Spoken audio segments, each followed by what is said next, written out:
Olá, amigas e amigos do Instituto General Vilas Boas, sejam muito bem-vindos, boa tarde a todos. Hoje é o segundo dia desse nosso ciclo de estudos sobre a Amazônia, nos aspectos econômicos, climáticos, defesa, desenvolvimento, aproveitamento dos recursos, enfim, noções de estratégia, de geopolítica e de meio ambiente sobre a Amazônia. Hoje nós vamos ter o professor Molion, que já está comigo aqui no estúdio, que é um especialista em clima, vai falar sobre as verdades e mentiras aí que se propagam sobre o clima, sobre a Amazônia e o clima, e também o ministro Tarcísio, ministro da Infraestrutura, que vai falar sobre a infraestrutura voltada para a Amazônia, né, para o aproveitamento dos recursos da Amazônia e, sobretudo, para o desenvolvimento dos amazônidas. Ontem nós tivemos aqui, em primeiro lugar, a presidente do Instituto General Vilas Boas, dona Cida Vilas Boas, que falou em nome do nosso patrono que está aí nos acompanhando. General, tenho a sua permissão para continuar, né? Vamos em frente, então. Ontem o general Vilas Boas acompanhou toda a tarde, todos os debates, e depois falou sobre a Amazônia o coordenador, o presidente, o chefe do Conselho da Amazônia, né, o vice-presidente da República, general Hamilton Mourão. Ele falou, sobretudo, a respeito dos perigos, da propaganda anti-Brasil, da defesa da nossa soberania. Me chamou muita atenção do fato que ele diz: vamos substituir a diversidade pela ideia única. É na diversidade que surge a busca da verdade. E falou também o especialista em geopolítica, estratégia, o general Rocha Paiva, que também levantou hipóteses de defesa da Amazônia, em guerra não convencional, porque certamente, como ele disse, não seria um ataque convencional à Amazônia, né? No mundo de hoje, os avanços têm outros nomes, têm outras táticas, né? Mas talvez o objetivo seja esse de explorar a Amazônia como bem mundial. Mas a Amazônia é nosso, é um bem brasileiro, a Amazônia é brasileira, obviamente, né? Porque nós temos a Amazônia dos nossos vizinhos latino-americanos. E falou também um amazônida autêntico, o Jonas Makushi, que é uma liderança indígena, que mora lá na Raposa Serra do Sol, em Roraima. Ele salientou que ONGs nacionais e estrangeiras, dinheiro nacional e estrangeiro, igreja, né, que disseminam a separação de índios e de não índios, até através do ódio, ele lembrou, né? E quando a gente tem que fazer o contrário na Amazônia, a integração de brasileiros com brasileiros, né? Esse é que é o objetivo. Bom, os assuntos de hoje, né, o primeiro assunto é sobre clima, Amazônia, clima, a situação mundial, o que se diz da Amazônia,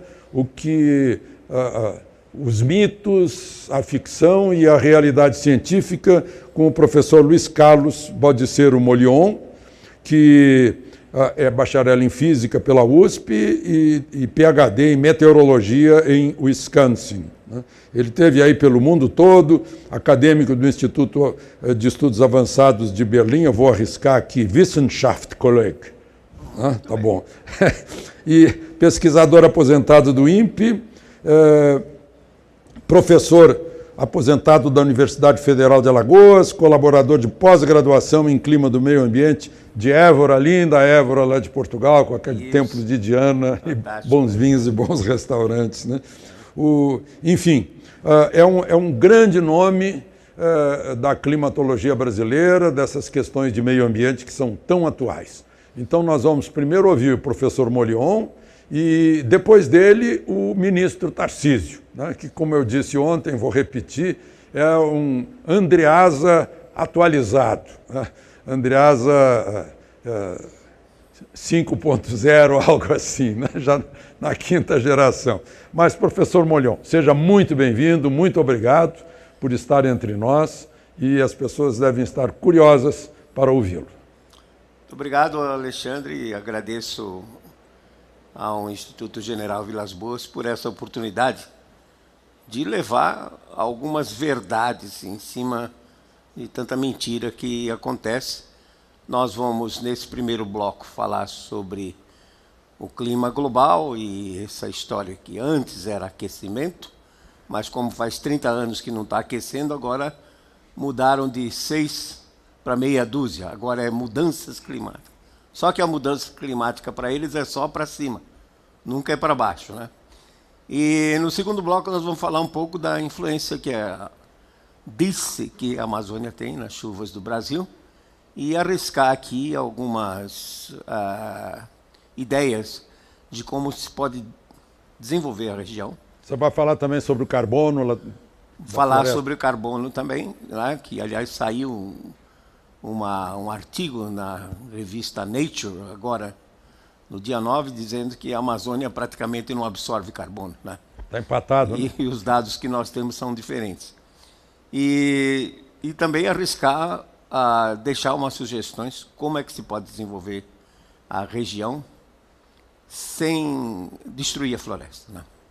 Espero que consiga, então, a paciência dos nossos espectadores, dos nossos participantes, para que acompanhem tudo. Como bom professor que o senhor é, eu creio que todos estarão atentos e vão entender.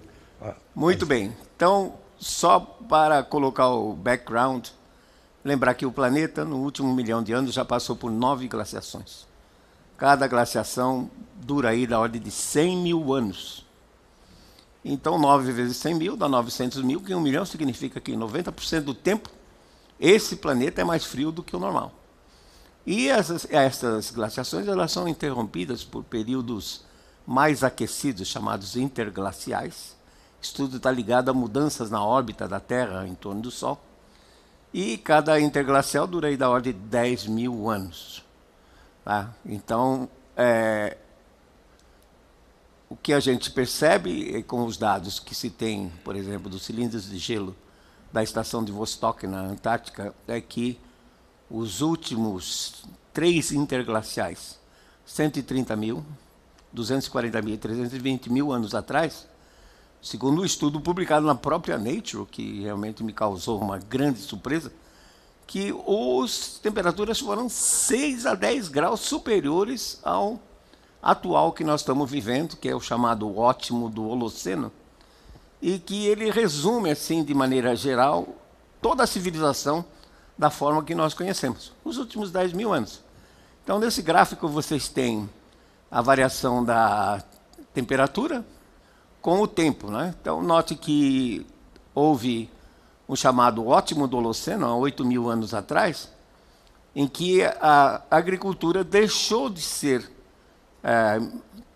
migratória, né?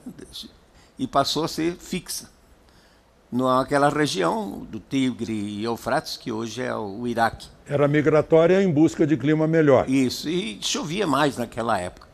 Depois esfriou, e 3.500 anos atrás, mais ou menos, teve um segundo ótimo climático, chamado período quente minoano, que foi uma civilização que viveu em Creta, prestava serviço para os egípcios, mas que depois desapareceu quando o vulcão Santorini explodiu e acabou com a ilha.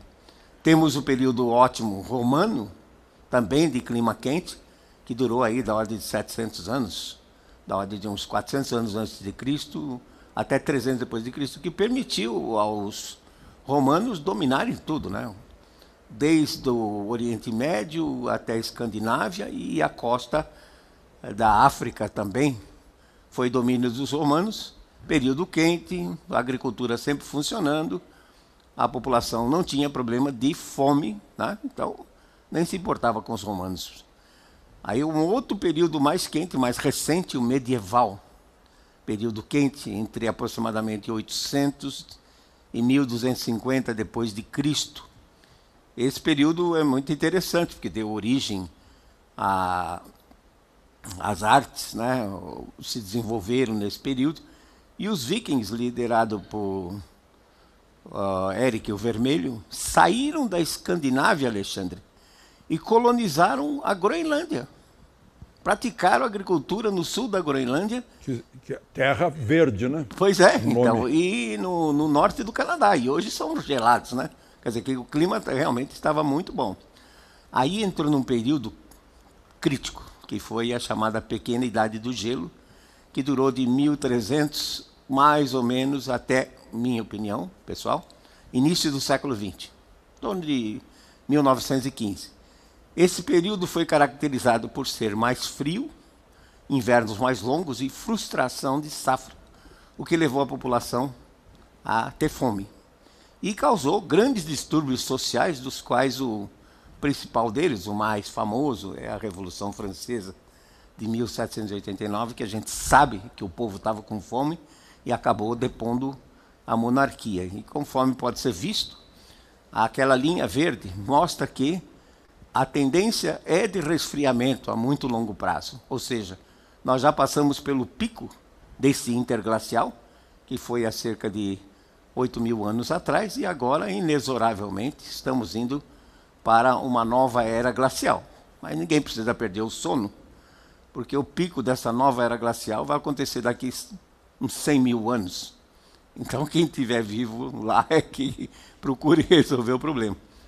Vamos ver mais de perto agora esse último século, que esse é bastante elucidativo com relação ao papel do gás carbônico, que é o principal ator na novela do IPCC, do Painel Intergovernamental de Mudanças Climáticas, que gerou o Protocolo de Quioto e agora o Acordo Climático de Paris de 2015. A gente percebe que entre 1916 e 1945, olhando essa linha verde, que é a variação da temperatura, esses dados não são meus, claro, esses dados são do Centro Hadley, Centro Climático de Hadley, na Inglaterra, o Hadley Center. Então, a curva verde é a variação da temperatura, e a gente vê que houve um aumento de aproximadamente 0,4 graus entre 1916 e 1945. Agora eu pergunto, e o CO2 nessa época? Quanto CO2 tinha na atmosfera colocado pelo homem entre 1916 e 1945? Muito baixo, né? Da ordem de 300 partes por milhão, hoje nós temos 400. Então não posso atribuir esse aquecimento ao CO2. Teríamos causas físicas que poderiam explicar isso? Tem. Por exemplo, o Sol. Aqui nós temos um gráfico que já vou explicar, já que mostra a variação da atividade solar em função do número de manchas. Quanto mais manchas o Sol tem, mais ativo ele está. Cada pico desse que o telespectador vê sai de praticamente 0 manchas, o número de manchas está na vertical, sai praticamente de 0 manchas, atinge um pico em 4 anos, depois decresce em 7 anos. Note que os picos são irregulares, né? Mas a gente vê claramente que no período, no início do século XX, entre 1915 e 1957, 1960, o Sol apresentou a maior atividade desse período aí, na realidade, desde 1749, esses registros são do Observatório de Zurich, na Suíça, mas há evidências de que realmente o Sol esteve mais ativo nos últimos 400 anos, nesse início do século XX. E também uma coincidência incrível. Aqui vocês veem um gráfico da chamada poeira vulcânica veladora desde 1600. Começa lá na primeira tirinha em cima e a partir de 1800 na tirinha de baixo, com grandes explosões vulcânicas, como o Tambora, por exemplo, em 1815. E a gente nota que entre 1915 e 1945 praticamente não houve nenhuma erupção vulcânica. Então é muito provável que o fato do Sol estar numa atividade muito forte, muito alta, a maior desses últimos 400 anos, e o fato de que a atmosfera estava transparente, limpa, sem aerossóis vulcânicos, deve ter contribuído para aquele aumento que a gente viu entre 1916 e 1945. Depois houve um resfriamento. Os vulcões voltaram a funcionar, com o vulcão Hekla, a partir de 1947, e provavelmente, devido ao aquecimento dos oceanos na época, pode ter acontecido de ter aumentado a cobertura de nuvens. Eu vou explicar isso um pouquinho mais para frente. Houve um resfriamento global, e esse resfriamento global de 1946 a 75, muitas pessoas devem se lembrar da famosa geada de 1975, julho de 75, que fechou esse ciclo e que acabou com o café no Paraná, por exemplo. E o que a mídia dizia na época? Olha aqui, capa da revista Time, tá? 1973, The Big Freeze. Depois repetiu em 77, onde dava-se conselho de como sobreviver numa nova era glacial que estava começando. Aí deu uma virada no Pacífico, em 1976, o Pacífico começou a se aquecer e virou global warming, né? Aquecimento global. De 76, atenção, até 2005, houve um aquecimento, e aí nós temos também causas naturais que podem explicar isso. Então, nos chamam de negacionistas. Eu nunca neguei que houve um aquecimento de 76 até 2005. A diferença básica é que o IPCC, o Painel Intergovernamental de Mudanças Climáticas, atribui isso ao aumento de CO2. Quando, na realidade, o aumento de CO2 é uma consequência do aquecimento. Existiu o aquecimento? Existiu. Por quê? Por exemplo, aqui nós temos dados de satélite que mostram que, infelizmente, os dados de satélites são de 1979 para cá. Os satélites meteorológicos se tornaram operacionais faz 40 anos. Né? 40 anos em 4,6 bilhões de anos de existência é uma loucura. Mas temos dados de satélite que mostram que a cobertura de nuvens, acompanha aí a escala vertical, passou de 69%, aquela linha preta em cima, curvinha preta em cima, de 69% para 64% em 2000. Quer dizer, nesse período houve um decréscimo de 5% na cobertura de nuvens, que fez com que entrasse mais radiação no sistema. Porque a nuvem é como uma cortina. Você tem uma sala envidraçada, está entrando radiação, você fecha a cortina, a radiação bate na cortina e volta, através do vidro, para fora da sala. As nuvens são a cortina da Terra. Quer dizer, quando tem maior cobertura de nuvens, a radiação bate no topo da nuvem e volta para o espaço exterior. Quando a cobertura reduz, como foi nesse período, até 2000, entra mais radiação. E nós estamos falando num mero 4 watts por metro quadrado. Mas o planeta tem, isso é média para o planeta tem 510 milhões de quilômetros quadrados e cada quilômetro quadrado tem 1 milhão de metros. Então nós estamos falando em 520 trilhões de metros quadrados, que multiplicado por esse 4 dá uma quantidade enorme de energia. E vocês podem ver que o traço azul embaixo é a temperatura, aquela mesma série do centro Hadley, que mostra que à medida que a cobertura de nuvens foi diminuindo, entrou mais radiação solar e aqueceu o planeta. Então, esse aquecimento que nós verificamos de 76 até 2005 pode ter sido causado por essa redução de nuvens, o que fisicamente é provável. E depois de 2000, praticamente, como pode ser visto ali, a temperatura permaneceu inalterada. Quer dizer, embora o IPCC esteja prevendo essas calamidades todas, o fato é que, nesses últimos 20 anos, não houve aquecimento nenhum. E outra coisa que pode ter ajudado são os El Niños, Alexandre. Os El Niños, vocês notam aqui, entre aquela barra vermelha, 1976 a 2005, vocês notam aí a frequência de El Niños representado pela cor vermelha. El Niños muito fortes, como 82, 83, 86, 87, o longo El Niño de 91 a 95, El Niño de 98.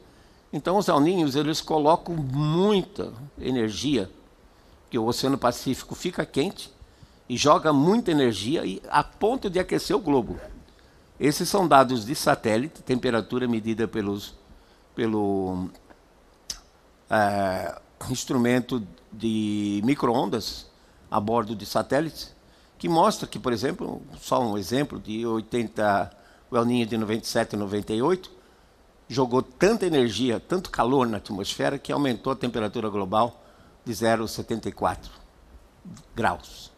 Depois o El Niño moderado de 2009 e 2010 aumentou em meio grau. E agora esse fantástico El Niño que nós tivemos, de 2014 a 2016, chegou a aumentar quase 0,9 graus centígrados de tanta energia, tanto calor que colocou na atmosfera. Então, uma frequência alta de El Niños associada com uma redução na cobertura de nuvens explica muito bem esse aumento na temperatura global de 76 a 2005 e não necessariamente precisa colocar o CO2, que nós vamos ver um pouco mais para frente, que o CO2, relativamente falando, tem muito pouco impacto no clima.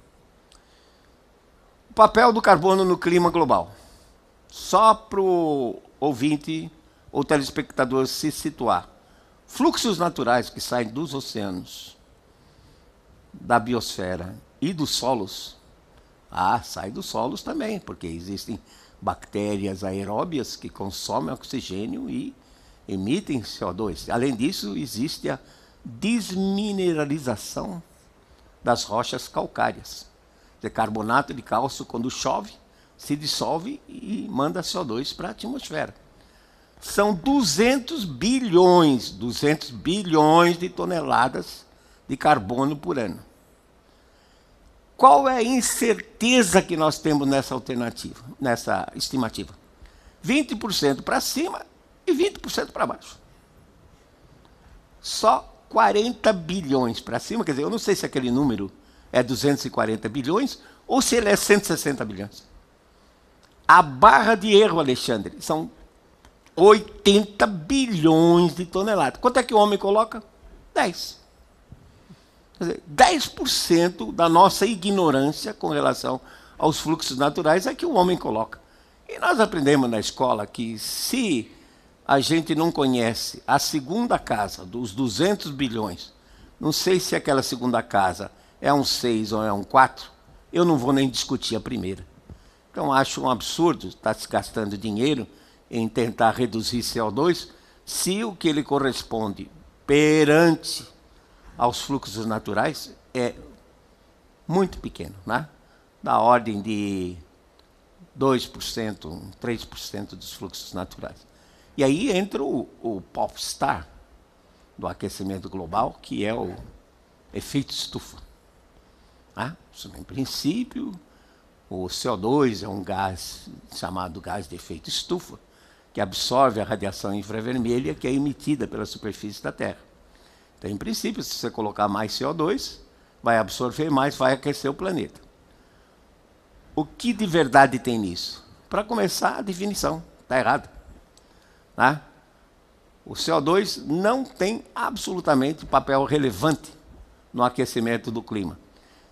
Tem várias explicações detalhadas aí, que depois nosso telespectador pode ver, mas, por exemplo, já mostrei desde o início que não tem correlação nenhuma. Durante 1916 a 45, a temperatura aumentou e o CO2 era pequeno.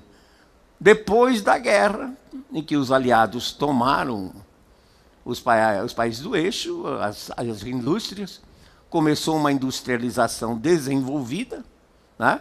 Quem precisou queimar mais petróleo para gerar energia elétrica, com termoelétricas, e a temperatura, como vocês viram, diminuiu. Quer dizer, quando o CO2 aumentou, a temperatura diminuiu. Quando o CO2 estava baixinho, a temperatura aumentou. Então, não há correlação absolutamente com concentração de CO2 e temperatura. E já foi demonstrado há mais de 100 anos atrás, por um físico chamado Robert Wood, que, na realidade, o que aquece a estufa, né, como chamam de estufa, é aquela casa de vegetação, onde se tem plantas. O que aquece a estufa, na realidade, é o fato de o ar ficar confinado. Então, se entra a radiação solar pelo vidro, vai aquecendo o ar. Ar é matéria. E qualquer matéria que você fornecer calor, vai aumentar a temperatura. O ar está preso, então não tem por onde sair. Aí ele vai se aquecendo, acumulando calor. Enquanto o ar que está livre na atmosfera, não. Você aqueceu aqui uma bolha de ar, ela se torna mais leve, né? Se torna menos densa, como um balão de São João, por exemplo, e sobe. E se mistura e traz ar frio. De forma que não há como acumular calor na atmosfera livre comparado com o que ocorre dentro de uma casa de vegetação em que o ar está aprisionado. E uma coisa que é mais recente, da própria mecânica quântica, mostra que o CO2 não tem um papel importante. O CO2 ele é um gás com 3 moléculas, né, com 3 átomos, 2 oxigênios e um carbono. Então, ele só absorve radiação num comprimento de onda relativamente grande, que nós chamamos de infravermelho já distante, então em 15 microns, que é 15 milionésimos de metro. Quando ele absorve essa radiação, ele vibra. Ou seja, a molécula passa para um estado mais energético e vibra. Ao vibrar, ele vai se chocar com cerca de 2.500 moléculas de nitrogênio, oxigênio, argônio, que tem em volta dela. Né? Então, são 78% de nitrogênio, 21% de oxigênio e 0,9% de argônio, que é um gás nobre que não se mistura não reage. Então, para cada molécula de CO2 tem pelo menos 2.500 moléculas de nitrogênio, oxigênio e argônio. Quando ela vibra, ela se choca e transfere a energia absorvida na forma de choques inelásticos. E aí ela volta para o seu estado de repouso. A historinha é semelhante ao que se tem com um jogo de bilhar.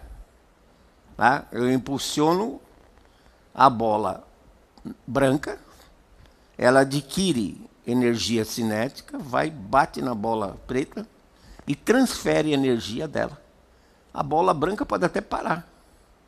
A mesma coisa acontece com o CO2. Quer dizer, quando ele absorve um quanto de energia, ele vibra, se choca com as moléculas que estão em volta dele, transfere por meio de choques a energia. Então ele não pode emitir a energia, a radiação infravermelha, de volta para a superfície e aquecer, como que é o IPCC. Então a própria mecânica quântica mostra, isso é verdade. E experimentos, Alexandre, interessantes, que foram feitos em laboratório, onde se coloca uma composição de gases, tira o CO2 e coloca argônio. O argônio ele é um gás que é biatômico, ele não absorve radiação. Mas ele tem o peso molecular próximo do CO2. O CO2 é 44 e ele é 40. E a temperatura final, com CO2 sem argônio e com argônio sem o CO2, é a mesma. Então isso mostra claramente que o papel do CO2 é inexpressivo. Vai dizer, aquece. Mas como ela é 0,04%, a massa que ele tem é muito pequena. E o que ocorre, então, é que havia já um debate muito antigo, em um livro chamado Introduction to Atmospheric Physics, de Flegel e Bussinger. Eles preferiram usar o nome efeito atmosférico em vez de efeito estufa. Porque, na realidade, o que está acontecendo é o ar que está sendo aquecido. Nitrogênio, oxigênio, argônio e um pouquinho 0,04% de CO2. O ar se aquece e retarda a perda do calor da superfície para o espaço exterior. Apenas retarda. Vamos dizer assim, numa hipótese ridícula de se apagar o sol, a superfície não continuaria quente por conta do CO2, entendeu? Iríamos realmente para uma temperatura muito baixa. Então essas coisas como o protocolo de Kyoto em 97, que não decolou, mas agora o Acordo de Paris, que está sendo enfiado goela abaixo, são inúteis em termos de clima. São inúteis. Pode ter alguma outra intenção por detrás desses acordos, mas em termos de clima são inúteis. Reduzir as emissões não implica em nada. Porém, tem um detalhe muito importante sob o ponto de vista social. É que 80% da energia elétrica que é gerada no mundo, ela é com combustíveis chamados fósseis. Carvão mineral, petróleo, gás natural. Queimados emitem CO2. 80% da energia. Então, para reduzir as emissões, precisa gerar menos energia. E aí, como é que faz? 20% dos países estão desenvolvidos. 80%, 160 países, ainda são subdesenvolvidos. E não tem o mesmo potencial hidráulico ou hidrelétrico que o Brasil tem. Não tem as condições de nós podermos usar biomassa como energia. Eles são obrigados a usar combustíveis fósseis. E impedir esse pessoal de gerar sua própria energia significa aumentar a diferença social que existe no mundo, mais miséria no mundo do que já existe. Quem está localizado está, porque eu vejo a Alemanha. Está aí, ó, uma verdadeira hipocrisia. A Alemanha que investiu tudo na chamada Energiewende, né, que é aquela mudança na matriz energética, muito solar, muito eólica, está aposentando agora, no ano que vem, 14 mil aerogeradores. Não vale a pena. O relatório deles mostrou que em 10 anos só rodou 16% do tempo. Na Inglaterra, 17% do tempo, sendo que anos, como tem uma alta pressão em cima da ilha, 7% apenas. Então, o que a Alemanha fez? Acabou de construir 23 termoelétricas a carvão, das quais o telespectador vê aquelas marronzinhas que estão ali, ó, é um carvão lignito. Eu vi isso com meus próprios olhos. O lignito é um carvão que contém tanto enxofre que ele é amarelo avermelhado, ele não é preto. Esse que é o grande poluente, o dióxido de enxofre. Porque quando ele sai, ele combina com a umidade que está no ar e forma gotículas de H2SO4. Acho que o telespectador já deve ter visto, sabe o que é isso. Ácido sulfúrico. E o cidadão respira aquilo e faz um bem enorme para o pulmão dele. Dissolve o pulmão dele e ele nunca mais vai ter problema pulmonar. Não tem pulmão, né? Então, veja que coisa. A Alemanha construiu 23 termoelétricas com 12 gigawatts de potência. É uma Itaipu e meia. Porque embora Itaipu tenha uma potência instalada de 14 gigawatts, mas a gente espera de Itaipu da ordem de 8 gigawatts, 8 milhões de megawatts. E a Alemanha construiu uma Itaipu e meia com uma energia que é chamada de despachável. O que é despachável? Eólica, se não tem vento, não gera. Solar, não tem sol, não gera. Hidrelétrica, reservatório baixo, não gera. Combustível fóssil, você apertou o botãozinho verde, está gerando. Né? Isso é confiável. Na hora que você precisa, basta apertar o botão do gerador e ele gera. Uma Itaipu e meia. Agora você pergunte, telespectador, reflita sobre isso. Para que um país de 350 mil quilômetros quadrados, com 82 milhões de habitantes como a Alemanha, quer tanta energia? E a resposta é muito óbvia, né? Para continuar na liderança da Europa e ter a sua população com bem-estar. Tá? Já está pronto. Então, se cortarem agora, ninguém vai mais fazer ou vai restringir a construção de termoelétrica. Bom, eu já tenho a minha. Então, existe muita hipocrisia nesse negócio. Nós podemos emitir e vocês não. Previsão de clima, feita por modelos de clima. E aqui eu quero fazer uma nota mostrando que esses modelos, os seus resultados, não servem absolutamente para nada. Além de gastar o dinheiro de rodar esses supercomputadores. Por quê? O ciclo hidrológico, que é fundamental, inclusive no controle da temperatura, não é modelado de uma maneira adequada. Porque a grade do modelo não permite isso. Vou explicar. Quando a gente quer representar o globo terrestre no computador, você pega o globo e coloca essa grade aí de latitude e longitude. Os melhores modelos, a distância entre um ponto de grade e outro, onde vão ser colocados os dados que vai dar o início na simulação, é 110 quilômetros, Alexandre. 1 grau de latitude na região tropical, 110 quilômetros. Então você imagina o seguinte, vou alimentar o modelo agora com temperatura, pressão, umidade, etc., para começar a rodar o modelo. Aí então eu coloco naquele ponto de grade ali, coloco todas as variáveis. No outro ponto de grade, a 110 km de distância, coloco outras, as variáveis, que em geral, como as estações meteorológicas não coincidem com os pontos, são interpolados. Aí já começa uma fonte de erro. A interpolação para aquele ponto de grade. Imagine que a gente tenha uma nuvem de 50 km de diâmetro equivalente entre um ponto e outro. O ponto do lado leste não sabe, o ponto do lado oeste não sabe que aquela nuvem existe. Se ela crescer a 15, 16 km de altura, ela vai produzir mais de 50 milímetros, rajadas de vento superior a 100 km por hora, pode produzir até granizo, tempestade elétrica, trovoada, relâmpago, etc. O ponto de lá diz que não choveu, o ponto de cá diz que não choveu, e o cara que está no meio recebeu toda essa carga. Quer dizer, a grade em si ela é um grande filtro. E há um teorema da amostragem, chamado teorema de Nyquist, que diz que você só pode resolver processos físicos que sejam superiores a 2 vezes o tamanho da grade. 2 vezes.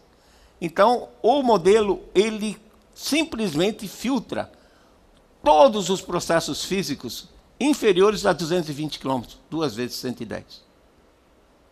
Com isso, os processos que produzem nuvens e chuva, como são de escala muito menor, da ordem de 1 km, 2 km, simplesmente são filtrados pelo modelo.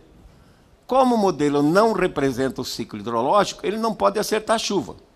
Vamos pegar aqui o exemplo desse modelo, essa previsão feita pelo GFDL, o Laboratório de Fluidodinâmica e Geofísica da Universidade de Princeton.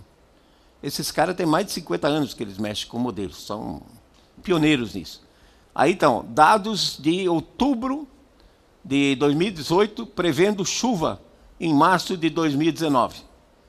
O modelo está à esquerda e a observação à direita. Então vocês notam que o modelo previa muita chuva ao longo da costa norte e que, na realidade, aliás, o modelo previa seca na costa norte e, na realidade, choveu.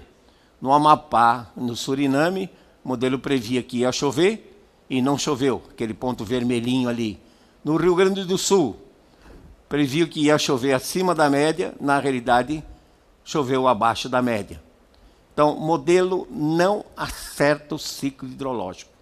E para nós, na região tropical, o mais importante é chuva. Limitações de temperatura tem nos estados do sul, Rio Grande do Sul, Paraná, até o sul de Minas, né? Tem limitações com relação à temperatura. Mas o resto do país não tem. E se o modelo não acerta as chuvas, desculpem, telespectadores, seus resultados são inúteis. Não serve para nada. E é baseado nisso que o IPCC faz as projeções. 5 meses só de diferença, hein? de outubro para março, de outubro de 2018 para março. E o IPCC faz as projeções até 2100 da temperatura que vai ocorrer com esses modelos. Então, eles têm um negócio chamado projeto de intercomparação de modelos acoplados. Modelo acoplado é quando tem oceano e tem atmosfera. No CEMIP 5, que foi o relatório anterior, de 2013, nós tínhamos como resultado da projeção da temperatura, que está aqui à esquerda, no eixo vertical, tínhamos a cor laranja, que dizia que quando o CO2 dobrar, se é que vai dobrar, o máximo de temperatura com relação aos dias de hoje chegaria a 4,8 graus centígrados. No CEMIP 6, que foi para esse relatório agora liberado no dia 9, a gente esperava que houvesse algumas correções. Foi pior. É a curva vermelha, que mostra que a projeção agora, para o ano 2100, passou de 4,8 para 5,7 graus acima do que está hoje. Isso é totalmente fora da realidade. Vocês veem a curva azul embaixo, que já é, entre aspas, observada, porque os dados já foram manipulados, a projeção está muito abaixo do que está hoje. Por isso que eu digo que os resultados que o IPCC produz, que são só baseados em cima de modelos, na realidade não tem confiabilidade, porque se eles tentam, por exemplo, reproduzir o clima global, não consegue. O modelo não consegue reduzir o clima global. Não consegue prever com um mês de antecedência. Será que eu vou acreditar no que está prevendo para 2040, 2070, 2100? Fica difícil, né? Então há um debate sério na comunidade científica com relação ao uso desses modelos para fazer essas projeções. E pior ainda, fazer políticas públicas em cima desses resultados. É realmente problemático. Então, na minha cabeça, qual vai ser o clima do futuro? É aí que nós temos que nos preparar. Tá? O agronegócio brasileiro depende basicamente disso. A nossa matriz energética depende disso. Em anos bons, 80% vem das hidrelétricas. Bom, o sol é a principal fonte de energia. Como nós vimos naquele gráfico anterior, o sol tem um comportamento variável. Aí a gente percebe que há 200 anos atrás, o sol entrou no mínimo de atividade, em que apresenta aqueles dois picos ali muito baixos, não chegou a 50 manchas. Novamente, isso se repetiu 100 anos depois, no início do século XX. Então, os físicos solares acham que o Sol tem esse ciclo de cerca de 100 anos. Todo início de século, o Sol entra no mínimo de atividade. É o que está acontecendo agora. Já desde o ano passado, a NASA anunciou que o Sol entrou num mínimo de atividade e que pode persistir por 2 ciclos de 11 anos, pelo menos 22 anos, até possivelmente o ano de 2040. Embora haja uma cientista russa, Zarkova, que acha que a atividade solar vai ficar baixa até 2053. O que aconteceu que a gente verifica nesses períodos em que o Sol teve com mínimo de atividade? Resfriamento global e não aquecimento. Por que o resfriamento? Porque aí é uma coisa indireta, é interessante. Vai chegar menos radiação, a vegetação vai produzir menos fotossíntese. Aparentemente o efeito é indireto. O Sol, entrando no mínimo de atividade, seu campo magnético se reduz, enfraquece e permite a entrada dos erroneamente chamados raios cósmicos galácticos, que são partículas de alta energia provenientes do espaço exterior produzido por essas explosões de estrelas supernovas. Essas partículas entram e, de acordo com a teoria já aprovada em laboratório, do físico dinamarquês chamado Henrik Svensmark, diz que essas partículas aumentam a cobertura de nuvem. Então, Alexandre, Se aumentar a cobertura de nuvens, é aquilo que nós falamos. Nós temos evidências de que quando a cobertura de nuvens reduziu, de 1983 até o ano 2000, entrou mais radiação. Se a cobertura de nuvens voltar agora para o mesmo valor que tinha no início dos anos 80, para 70%, o que vai acontecer? Vai refletir de volta, a radiação solar vem, bate no topo da nuvem e volta para o espaço exterior. Os oceanos vão receber menos radiação solar. Os oceanos constituem 71% da superfície terrestre. E continentes são só 29%. Se eu pegar todos os continentes juntos, inclusive a Antártica, somar dá 29%. E os oceanos, 81%. Então os oceanos vão se esfriar, e o que vai acontecer? O planeta vai se esfriar. E eu já preparei um gráfico onde eu peguei temperaturas de 20 anos, 98 a 2018, e subtraí do período anterior, 76 a 96. O resultado vocês podem ver aí, que ao longo das Américas já tem umas manchas azuis indicando a redução. O Pacífico já está se esfriando. E note que a linha do zero já se estende até a linha da data, 180 graus de longitude. Veja o que aconteceu com a temperatura à medida que a temperatura do Pacífico muda. De 1916 a 45, o Pacífico se aqueceu, representado por aquela cor vermelha ali. Depois de 46 a 75, esfriou, representado pela cor azul, voltou a aquecer. E olha como é a temperatura do planeta, de acordo com essa série do Centro Climático Hadley da Inglaterra, como ela se comporta. O Pacífico se aqueceu, a temperatura aqueceu de 76 a 45. Se esfriou, a temperatura se esfriou novamente e o Pacífico voltou a aquecer de 76 a 2005.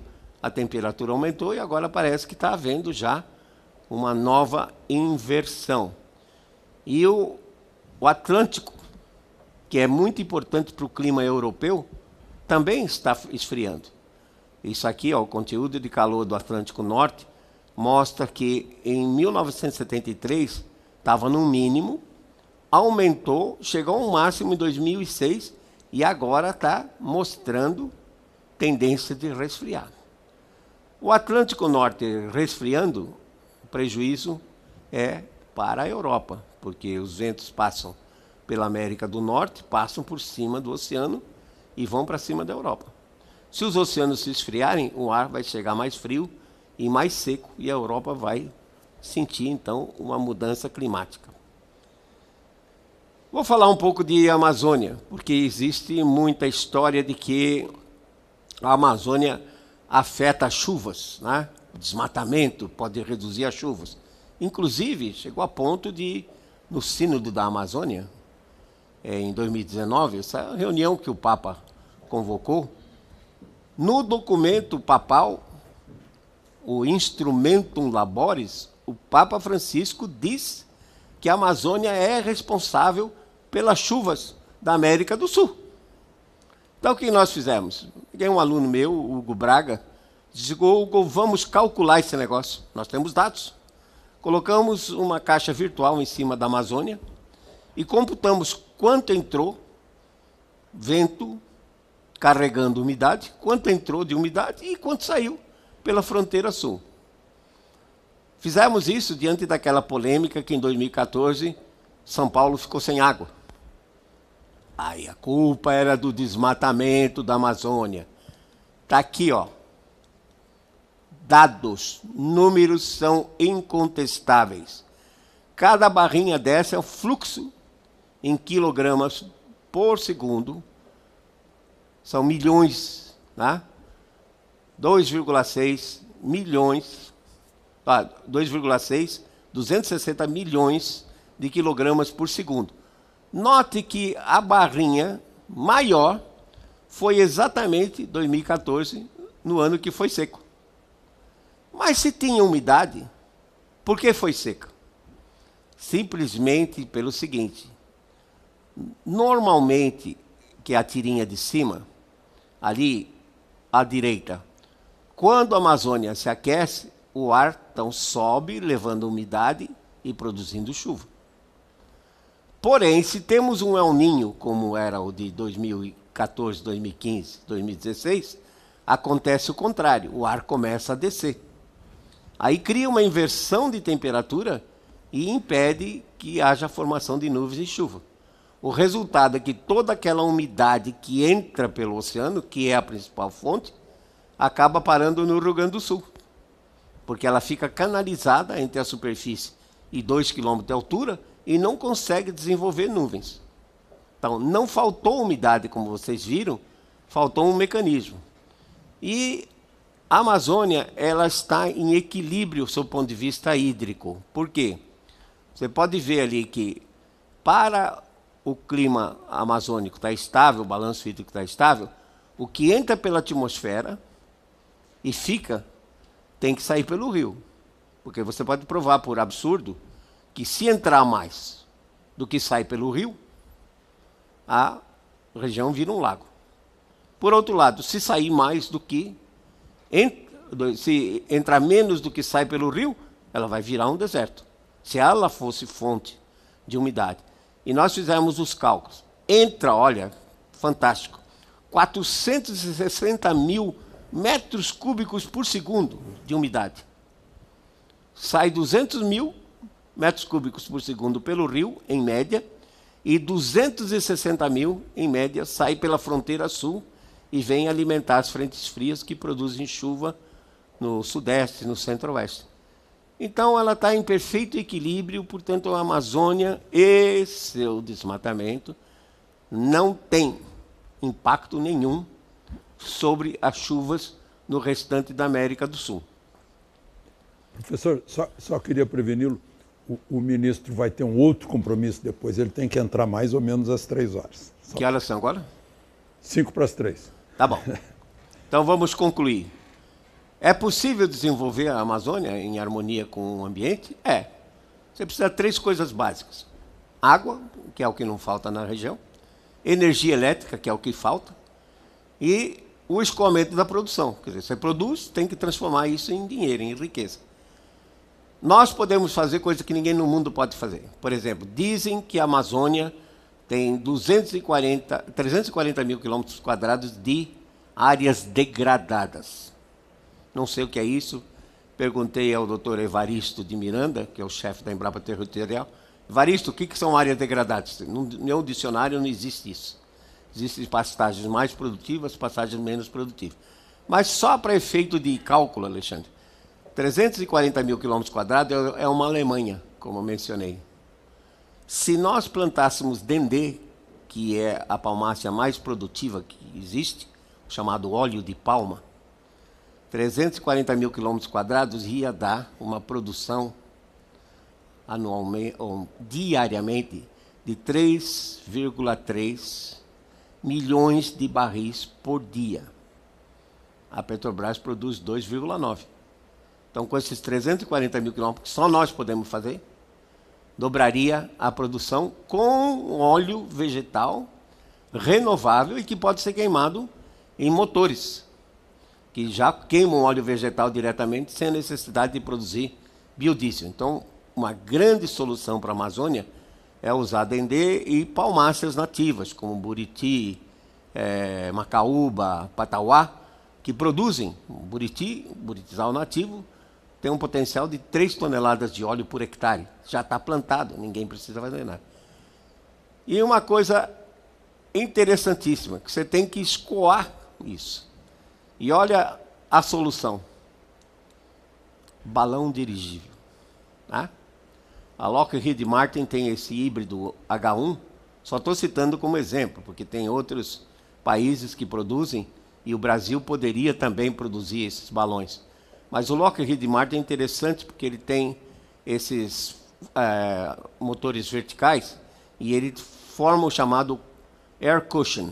quer dizer, um colchão de ar que permite que ele desça até em cima d'água. Queria fazer constar também que tem um produtor brasileiro de balão, não é igual a esse, mas também temos. Mas esse aí é fantástico, porque ele transporta, notem, 21 toneladas de carga, 19 passageiros, 2 tripulantes, se desenvolve numa velocidade de 60 nós, 110 km por hora.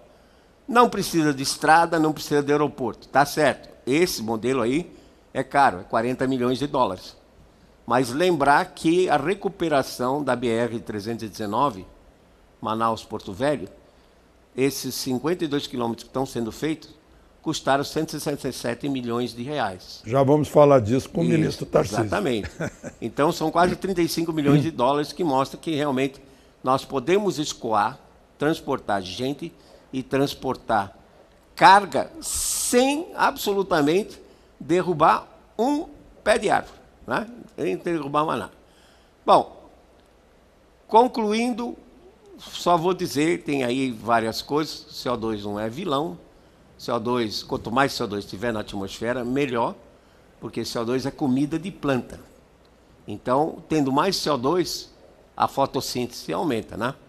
E lembrar, então, que o CO2 não controla o clima global, a Amazônia não interfere, a principal fonte de umidade para as nossas chuvas é o Oceano Atlântico, particularmente o Oceano Atlântico Norte, durante o verão, dezembro a março, né? E que nós realmente podemos desenvolver a Amazônia sem destruí-la.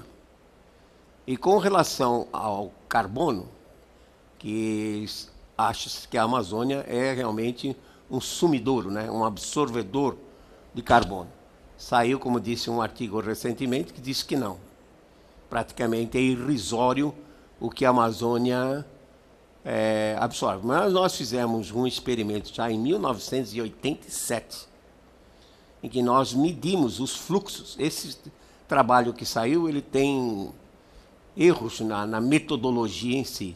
Nós medimos os fluxos, inclusive coisa que ninguém fala, por exemplo, durante a noite, ela perde por respiração 2,57 quilos por hectare por hora. E nós chegamos à conclusão que a Amazônia pode estar absorvendo aí na ordem de 40% a 45% do que o homem está emitindo hoje, que, como disse, é irrisório, tá?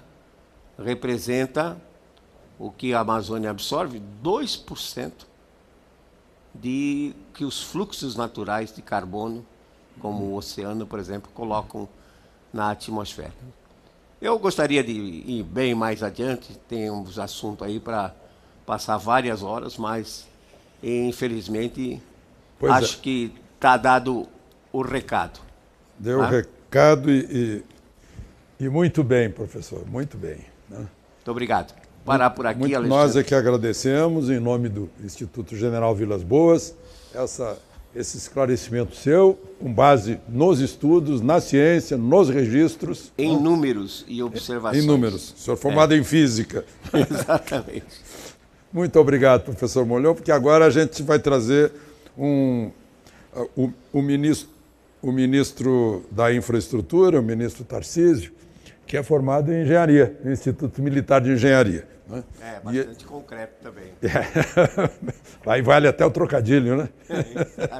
Claro. E ele vai falar sobre ações no campo da infraestrutura como viabilização de atividades produtivas para os povos tradicionais da Amazônia. Eu queria lembrar, eu estou vendo aqui as pessoas, o Wesley Cabral, Neuma Souza, Mário Fontes, pessoal fazendo perguntas. E essas perguntas serão respondidas por e-mail, eu posso garantir a vocês, né? Porque o ministro Tarcísio, a gente foi informado, está aqui, eu estou vendo o ministro Tarcísio aqui atrás. Seja bem-vindo, ministro.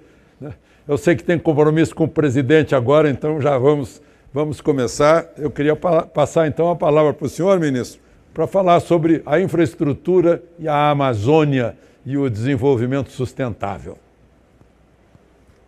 Bom, boa tarde a todos, boa tarde, Alexandre. Vejo aqui o nosso general Vilas Boas, que é, para mim, uma grande referência. Então, fico muito satisfeito de participar de um evento promovido pelo Instituto General Vilas Boas, que é, sem dúvida nenhuma, um dos grandes líderes militares com quem eu tive a oportunidade de conviver, de conhecer, pela liderança, pelo preparo, pela capacidade intelectual, pelo amor ao Brasil, pela força interior, um exemplo que inspira, que motiva, alguém que toda vez que a gente se depara com alguma dificuldade, quando a gente pensa em desanimar, a gente lembra do exemplo dele, se mantém forte, a gente segue impulsionado, porque é um grande brasileiro, é uma pessoa que realmente eu tive o privilégio de conhecer. Eu acho que todos que conhecem o general têm esse mesmo sentimento, e é por isso que ele é o grande líder que foi dentro do Exército, a grande referência, um grande general, um grande comandante. Né? Conheci o general justamente no Comando Militar da Amazônia, quando servia no grupamento. E aí uma coisa interessante é quem conhece a Amazônia se apaixona pela Amazônia. Tive a oportunidade de servir 6 anos lá e é de fato apaixonante. É muito bacana conhecer e eu até falo um pouco que só conhece a Amazônia quem mora lá, quem tem a oportunidade de viver lá. Que falam para a gente, né? A gente ouve, né? Tem o maior volume d'água do planeta e a gente às vezes não sabe muito bem o que é isso. E quando a gente mora em Manaus, que vê que do outro lado do Rio Negro tem 3 quilômetros e que da vazante para a cheia varia 14 metros, 15 metros, aí a gente entende por que é o maior volume d'água do planeta. Quando a gente sai de Manaus, decola de avião à noite e tem a nítida sensação que está decolando de uma cidade litorânea, a gente percebe que é o maior volume d'água do planeta. E nós temos um desafio grande, que é levar infraestrutura para essa região, que é uma região carente de infraestrutura, cheia de potencialidade, cheia de riqueza, e a gente tem, ao mesmo tempo, o compromisso de preservar um legado que nós herdamos, que é uma floresta preservada, que é uma floresta que hoje chama a atenção do mundo, e o Brasil tem excelentes exemplos para dar. Eu sempre cito que vale a pena conhecer a bacia petrolífera de Urucu. Se explora petróleo e gás natural no interior do Amazonas, a 660 quilômetros de Manaus, em pequenas clareiras, que são interconectadas com a área de produção, com a área industrial por dutos. Na área industrial, nós temos unidades de produção de gás natural, tanques, esferas, uma área de vivência, uma pista de pouso, e aquilo é circundado de floresta por todos os lados, absolutamente preservado.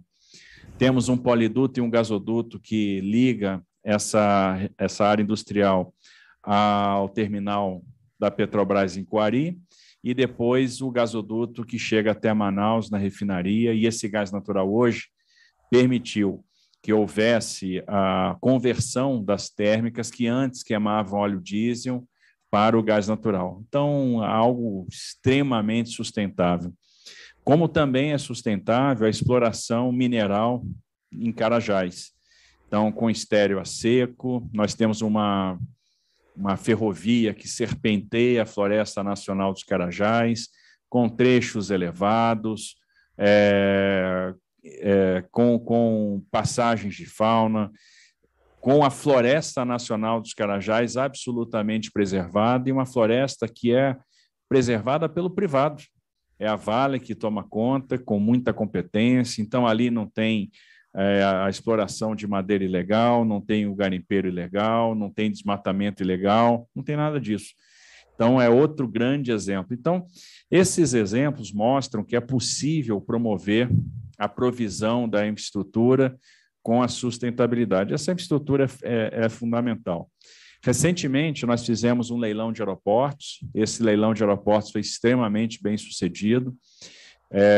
Licitamos o que a gente chama de Bloco Norte 1, então nós tínhamos lá o aeroporto de Manaus, de Rio Branco, de Cruzeiro do Sul, de Tefé, de Tabatinga, de Boa Vista, de Porto Velho, e tivemos no leilão 2 empresas francesas participando, Aeroporto de Paris, que opera o Charles de Gaulle, e a Vinci, que é o maior grupo de infraestrutura francês.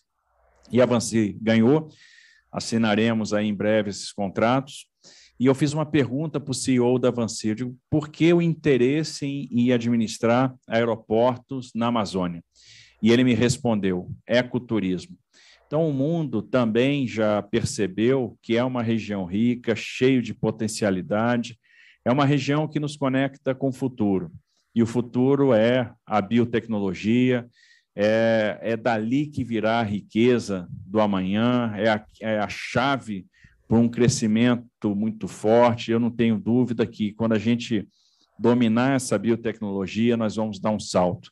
Nós podemos ter as maiores empresas que aliam alta tecnologia e sustentabilidade instaladas naquela região, dentro de uma lógica, né, de crescimento verde, né, de um programa de crescimento verde, e é algo que já está sendo pensado hoje. E o nosso desafio, então, realmente é promover a infraestrutura, preservando aquilo que nós herdamos de legado, mas permitindo a conexão das pessoas, permitindo o escoamento dos nossos produtos, permitindo a integração dessa região com o resto do país. Estamos trabalhando em alguns projetos fundamentais. Nós descobrimos o Arco Norte hoje é uma realidade, então nós temos os grãos do Mato Grosso que sobem pela BR-364, onde são embarcados em Porto Velho, e pela hidrovia do Madeira eles chegam até o terminal de Taquatiara, onde eles fazem o transbordo. Nós temos a BR-163, que foi pavimentada e que nos leva até os terminais de Miritituba. E uma coisa interessante que pouca gente sabe, quando nós terminamos a pavimentação da BR-163, a gente conseguiu uma velocidade de operação, uma eficiência sem precedentes. Isso fez com que o frete agrícola, o frete na região em direção ao Arco Norte caísse 26%. E a competição gerada por esse acréscimo de oferta reduziu o frete agrícola no resto do Brasil em 11%. Então, isso é sem precedente. Pela primeira vez no ano passado, a gente conseguiu equiparar a movimentação de grãos nos portos do Arco Norte em relação àquela que existia nos portos do Sul e Sudeste. Isso nunca tinha acontecido. E isso fez também com que, pela primeira vez, a gente conseguisse tirar a soja do Mato Grosso e levar para o mercado consumidor na Ásia a preços mais interessantes, com fretes mais baixos do que produtores nos Estados Unidos. É por isso que a gente está investindo em projetos importantes, como é o da Ferrogrão, e esse projeto é um projeto que vai conectar uma região, um centro de gravidade produtor do Mato Grosso, ao Vale do Tapajós, a Miritituba, né, nos proporcionando um sistema ferrovia e hidrovia que vai ser, além de muito eficiente, absolutamente sustentável. A gente está falando de uma ferrovia que vai eliminar 1 milhão de toneladas de CO2, que vai sair de um planalto em direção ao vale, que é o fluxo carregado, que vai funcionar como um grande túnel verde, uma barreira verde, que vai conter aí a expansão fundiária desordenada, onde a gente vai trabalhar, por exemplo, a limitação de transporte de combustível fóssil, onde nós teremos aí a regularização fundiária para promover ou fazer com que as unidades de conservação sejam de fato eficientes e cumpram a sua finalidade. Teremos as compensações previstas na lei do SNUC, temos ali quase 700 milhões de reais no fluxo de caixa para medidas de compensação ambiental e um mecanismo de mitigação de risco com uma reserva de liquidez atrelada ao projeto, que, dependendo da situação, vai permitir novos aportes, caso essas compensações extrapolem um determinado patamar, uma forma de partilhar o risco com o privado. Vamos diminuir a emissão de material particulado, reduzir a quantidade de acidentes, né, que hoje já chamam a atenção na BR-163, enfim, transporte extremamente eficiente, extremamente sustentável. A gente quer tornar os nossos projetos uma referência em termos de sustentabilidade. Hoje trabalhamos também na BR-319 Amazonas. Então, A pior coisa que pode ter em termos de sustentabilidade é não ter a BR pavimentada, porque nós temos hoje uma estrada que todo ano a gente faz um trabalho de revestimento primário. Nas primeiras chuvas do ano a gente já perde aquele serviço que foi feito. Então é necessário expurgar material, explorar novas jazidas, e essas jazidas vão se exaurindo e a gente vai tendo que buscar material cada vez mais longe. Então é importante que a gente possa fazer essa pavimentação, até porque o Brasil precisa ser conectado, o amazonense merece essa rodovia, é inconcebível a gente ter uma capital como Manaus não ligada por rodovia, então é importante fazer essa ligação, e é uma ligação que vai preservar. A gente está falando de elevar a plataforma, de fazer o asfaltamento, de tornar esse serviço mais perene, diminuir a necessidade de estar explorando material todos os anos, uma rodovia que vai ter o plantio compensatório, a recuperação de áreas degradadas, vamos ter o que tem de melhor em termos de travessia de fauna e vamos trazer para aquela região a questão da governança, ou seja, nós vamos dotar a rodovia de meios, de tecnologia da informação, de sistema de monitoramento, de maneira a torná-la uma referência em termos de sustentabilidade. Então, a gente vai mostrar que é possível fazer uma pavimentação na região amazônica e tornar essa pavimentação, de fato, uma referência. Então, a gente vai demonstrar que é possível aliar desenvolvimento sustentável com provisão de infraestrutura, né? Provisão de infraestrutura e sustentabilidade caminham juntas. Fizemos aqui a questão da sustentabilidade, é uma diretriz do Ministério da Infraestrutura. Dentro dessa diretriz, a gente está levando em consideração todas as questões atinentes à mudança climática. Fizemos acordos de cooperação com entidades reconhecidas do ponto de vista acadêmico, do ponto de vista internacional, como a agência GIZ da Alemanha, como o Climate Bond Initiative, que tem nos ajudado na estruturação dos nossos projetos, no mapeamento de riscos ambientais, no mapeamento de riscos climáticos, e a gente está incorporando isso para os nossos projetos. E por uma razão muito simples, até pela questão do pragmatismo. A gente está vendo que, no futuro próximo, né, e cada vez mais, os fluxos financeiros vão estar atrelados aos padrões ambientais. A gente precisa aliar a nossa capacidade de fazer engenharia ao interesse dos investidores. Então, é fundamental mitigar o risco de imagem e acessar outras formas de financiamento, como os green bonds, como os green loans. Então, ingressar no mercado verde é fundamental.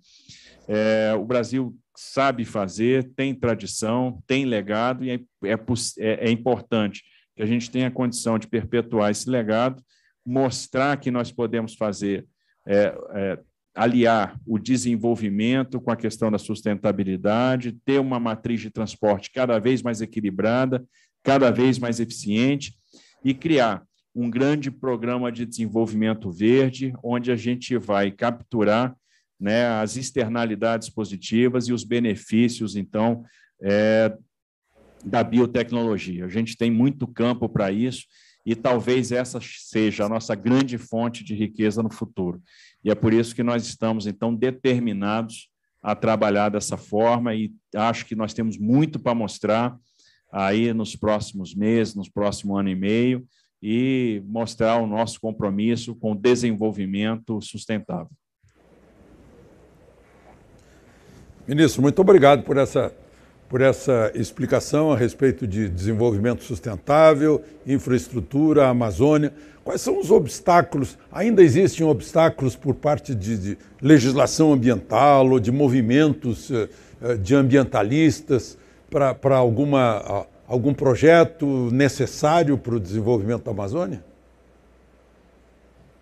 Olha, eu acho que existe, talvez muita coisa venha do preconceito e alguma coisa até por nossa culpa em termos de desenvolvimento de estudos e projetos. Primeira coisa, foi necessário fazer um meia-culpa. Será que nós estamos fazendo projetos de qualidade? Será que os nossos estudos ambientais têm a qualidade necessária? Até que ponto eles são muito focados em diagnóstico e pouco focados em prognóstico? Então, como é que a gente melhora a qualidade desses estudos? Então, foi o primeiro exercício que nós fizemos. procuramos aprimorar muito a qualidade dos estudos ambientais, buscamos o estado da arte, incorporamos essa questão que é a governança ambiental para dentro da nossa estruturação, das nossas modelagens, porque não basta, às vezes, eu criar até instrumentos de mitigação de risco e não dotá-los de governança. Quando se pensou lá atrás em repavimentar, e aí a gente tem que falar que é uma repavimentação da BR-319, se criou um cordão de unidades de conservação ao lado da BR, mas isso só não basta se a gente não dotar essas unidades da governança necessária para que elas cheguem aos seus objetivos. A partir do momento que a gente faz o reconhecimento desse problema, a conversa com os órgãos ambientais ela se tornou muito mais fluida, ela melhorou muito. Então, ela passou a ser cada vez mais técnica, e aí a gente foi removendo obstáculos. Então, estamos caminhando muito bem na direção do licenciamento de projetos importantes. Por exemplo, um projeto fundamental é o derrocamento do Pedral do Lourenço. Foi feito há muito tempo a eclusa de Tucuruí, e a gente tem um potencial enorme hidroviário para aproveitar, que vai nos proporcionar substituição de carbono, né, um transporte mais eficiente, mais limpo. Nós vamos poder navegar lá com comboios, né, com 18, 20 mil toneladas, 30 mil toneladas pela hidrovia, fazendo o derrocamento. Mas era necessário fazer estudos profundos o suficiente para passar para o licenciador, sobretudo, a percepção correta acerca dos riscos do empreendimento. Trouxemos o que tem de melhor em termos de estudo, o DENIT se aprofundou muito no tema, estamos fazendo simulações do NPH, trouxemos o Corpo de Engenheiros do Exército Americano, que faz gestão de bacias importantes nos Estados Unidos, para nos auxiliar nessa estruturação, então, para que a gente pudesse formar uma convicção acerca daquilo que nós vamos fazer em termos de empreendimento. Então, hoje a gente tem argumento técnico para mostrar que a gente sabe o que está fazendo, que a gente tem condição de executar da melhor forma possível e num caminho em que os riscos estão mapeados, porque o licenciamento é uma grande ferramenta de gestão de risco, onde eu estou confrontando sempre o potencial degradador de um empreendimento com a resiliência do meio ambiente. Então, eu vou caminhando nessa curva para verificar qual é o grau de criticidade, com que profundidade eu tenho que fazer estudos e que medidas eu tenho que projetar para ou evitar ou compensar aqueles riscos advindos. E eu acho que a gente está sendo muito bem sucedido nisso, por isso que o diálogo com o nosso licenciador melhorou bastante, a gente está caminhando em licenças que antes eram impossíveis. Então, entendo que isso melhorou bastante. Entendo também que a discussão que hoje existe em termos de aperfeiçoamento do marco de licenciamento é bem-vinda, está se conseguindo traduzir em texto de lei, no projeto de lei que passou na Câmara e está no Senado, uma evolução, ou seja, tornando estudos mais simples para aquilo que é simples, ou seja, empreendimentos de baixo potencial degradador em ambientes resilientes, e mantendo a necessidade de fazer estudos mais detalhados, mais completos, naqueles casos onde o empreendimento tem maior potencial degradador e o ambiente é mais sensível. Então, estamos caminhando bastante nesse sentido. E uma novidade é que a gente vai começar agora a proporcionar ou a construir empreendimentos com certificação verde, que é outro passo importante. Então, eu acho que a resistência que nós tínhamos, ela começa a ser demovida a partir do reconhecimento das nossas próprias vulnerabilidades e do exercício interno que passou a ser feito para corrigir as nossas deficiências de estudo. Perfeito. Ministro, muito obrigado. Nós sabemos que o senhor está com um compromisso aí em seguida, né? Mas foi uma participação preciosa aqui nos esclarecimentos a respeito de infraestrutura e Amazônia, dentro desse ciclo de debates que a gente está promovendo aqui no Instituto General Vilas Boas. Olha, sempre é um prazer estar aqui, foi uma alegria compartilhar esse tempo com você, Alexandre, e é uma alegria estar vendo o nosso General Vilas Boas, que é a pessoa que eu tenho a mais profunda admiração, o mais profundo respeito e que, para mim, é um grande exemplo. Muito obrigado pela oportunidade. Muito obrigado ao senhor ministro. Bom, nós continuaremos aqui o nosso dispensado, o ministro Tarcísio, que tem outro compromisso. Eu vou aproveitar perguntas que seriam respondidas por e-mail. O professor Molhon está aí. Professor, o Wesley Cabral está perguntando: sabendo que a única força poderosa o bastante para alterar o clima global é o Sol, como o senhor disse, a radiação solar aqueceu o planeta por falta de nuvens, até que ponto a anomalia do campo magnético do Sul e mesmo sua inversão afeta o clima no Brasil e no mundo? Bom, aí não temos realmente evidência, existe realmente uma anomalia do campo magnético terrestre, tá? No sul, pegando o Atlântico e parte do Brasil. E não há evidência nenhuma de que isso possa ter impacto no clima global.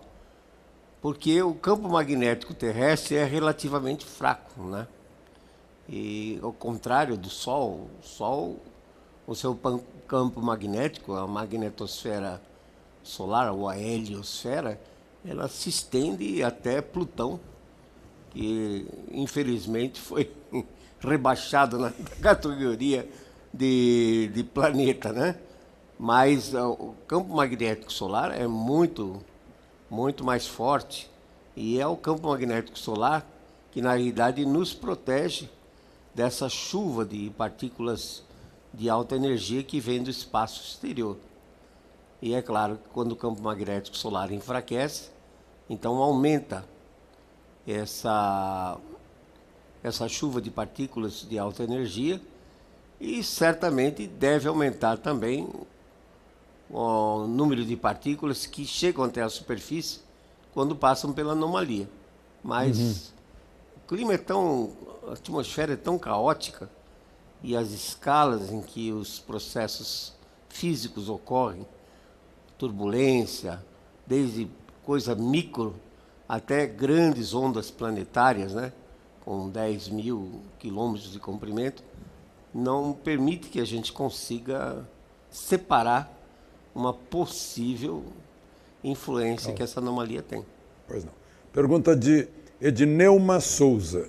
O Dr. Willy Wellhockson, cientista especializado na atividade solar do Harvard Smithsonian Center for Astrophysics, está prevendo que os próximos 20, 30 anos serão frios.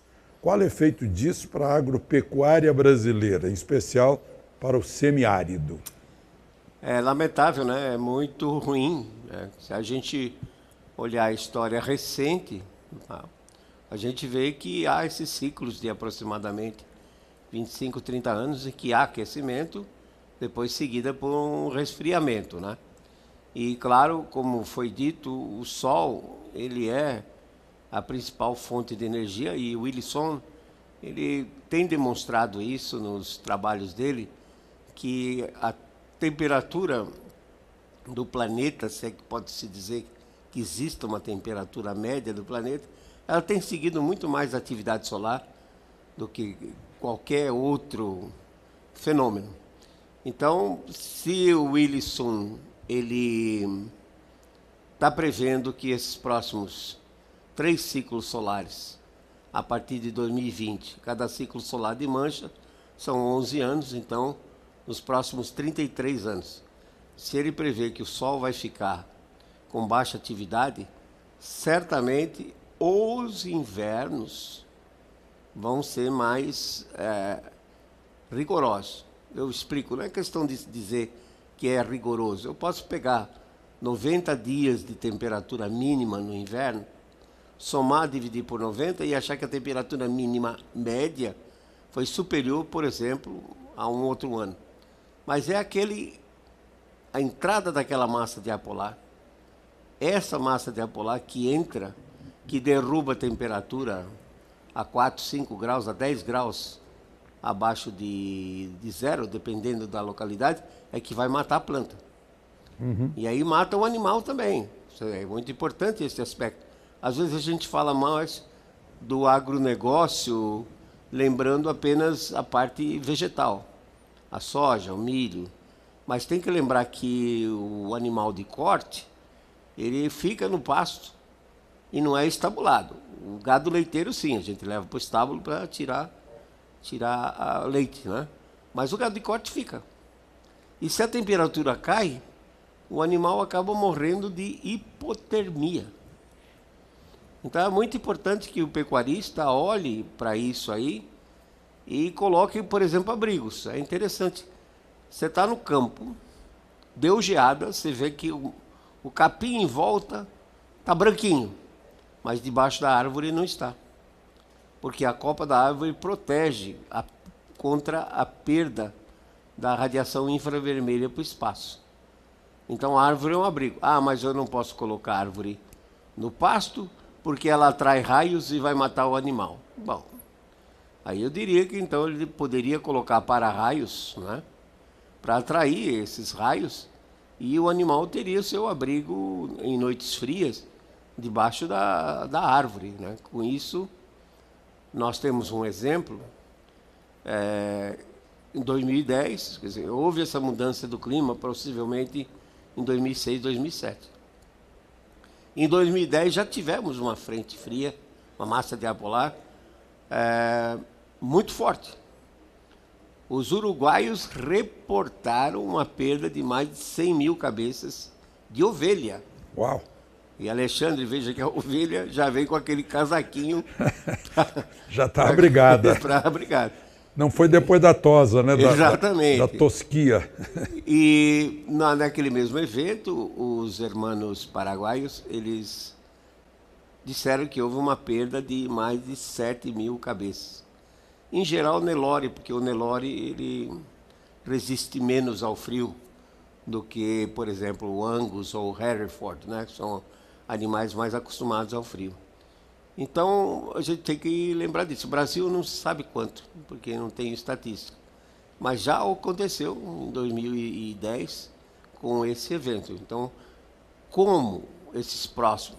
Eu digo, estou assim, esperançoso que seja os próximos 15 anos, 10, 15 anos. Mas se eu for pelo Willy Sun, aí vai durar 30. A Zarkova, que é uma cientista russa também trabalhando nos Estados Unidos, diz que são os 3 próximos ciclos solares. 3 vezes 11, dá 33. Então, para ela, até 2053 nós vamos ter esse resfriamento. Mas, de qualquer forma, o pecuarista tem que se preocupar em proteger o animal que está no pasto, porque ele realmente pode morrer de frio. Obrigado, professor. O Mário Fontes. Parece que a questão das mudanças climáticas se resume às emissões de dióxido de carbono decorrentes das atividades humanas e o seu efeito estufa na atmosfera terrestre. O CO2 não é essencial para a fotossíntese e para a vida, tal como a conhecemos? O CO2 é um poluente, né? Eu lembro que tudo que tem vida tem carbono, né? Química orgânica. Exatamente. É bem lembrado, Mário, levantar esse aspecto, porque estava ali nas minhas conclusões, mas infelizmente, devido à falta de tempo, não pude comentar sobre isso. Mas realmente o Mário tem razão. Você vê a complexidade do clima, Alexandre? É uma coisa incrível. Nós estamos falando em variabilidade da atividade solar. Estamos falando que o clima é influenciado por raios cósmicos, aumento ou diminuição de raios cósmicos galácticos, né, que entram no planeta. Então, o clima é influenciado pela variação do conteúdo de calor que existe nos oceanos, que são 71%. Então, é um negócio extremamente complexo para resumir só ao CO2, né, que não tem uma contribuição, uma concentração baixíssima, de 0,04%, 400 partes por milhão.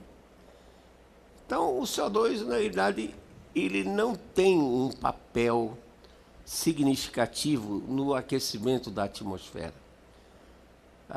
Nós diríamos que temos basicamente 3 processos físicos de transferência de calor. Condução, né?